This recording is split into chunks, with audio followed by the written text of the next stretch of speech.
good day for seeing what's around. Even though it's still only January, there's still a possibility of finding little bugs and insects coming out that are going to be sort of around in the spring.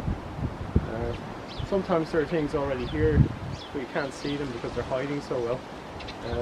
Lots of shieldbugs are camouflaged, and they can be sitting right here and you won't even see them.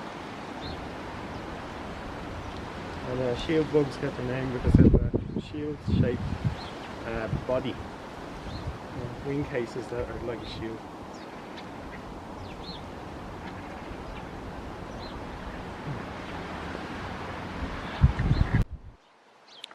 Now here's something interesting.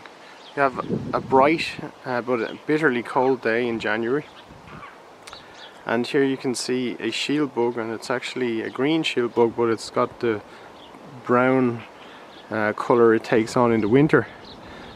Some of them manage to stay green, but the real reason that they actually take on the brown colour is because most leaves are brown, and these little bugs, they don't actually hibernate. So what they do is they actually still come out and sunbathe when it's warm enough on the leaves, like this one's doing, trying to get enough sunlight to give it energy. They feed on any green plants they can find. They're not a major pest or anything like that, very normal. They're also of the stink bug family, so what they do is if you handle them and they get agitated or feel threatened, they'll actually release a jet of liquid, and it has very strong smelling and it sticks to your skin. It's quite hard to wash off as well. But see, the wind is blowing this bush around. This is a cistus bush, and this shieldbug is just resting, sunbathing. And here's a green shieldbug, and this one is actually green. It's already got its summer colours, and you can just see the bug there. It's shaped like a shield, which is how they get their name. Or stink bugs, because they let terrible stink into the air or all over your hands if you handle them. They don't always do it, only if they feel you're trying to hurt them. And here are two collared doves sitting in a tree in the middle of winter, trying to avoid the cold. The interesting thing about collared doves is that in the 1930s, I think it was 1935 or thereabouts, they suddenly began spreading out of Asia.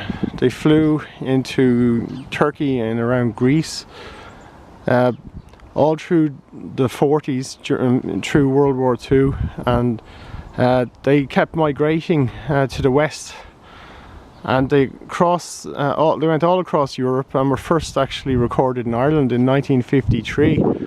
Now why they did this we don't know, but the migration didn't end there. They actually ended up flying all the way across the Atlantic and arriving in the Americas, and now they're extremely common birds all over the world, and nobody knows why. But one thing's for sure, a century ago you would not have found them in Ireland, and you would not have found them in Europe. We don't know why they've migrated, and it makes you wonder how many things in this world aren't actually from here. How many of the birds we see actually only showed up recently, and for no apparent reason whatsoever. But they're beautiful birds, and there's a tradition now that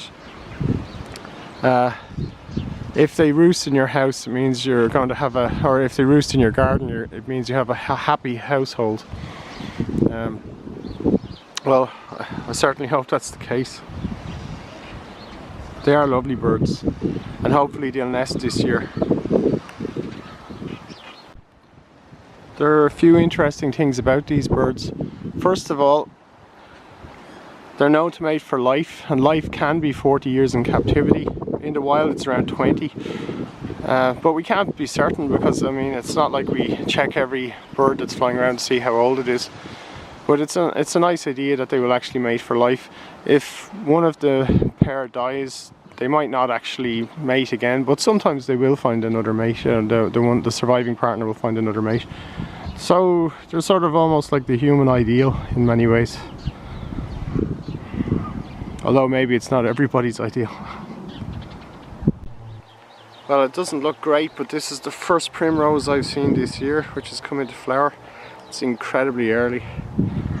There are quite a few primroses up, but this is the first one I've seen flowering. Beautiful little bit damaged. It looks like a slug might have had a go at eating it, but they are beautiful plants, very hardy. And this is the wild primrose.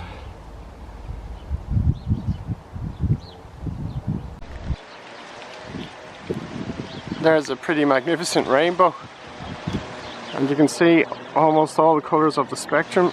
It is raining though, which is a little bit difficult, but it's very hard to get the camera to focus on a rainbow.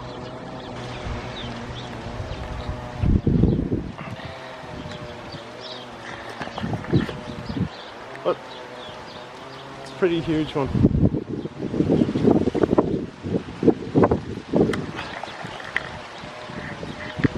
I'll see if I can get the camera to focus more clearly.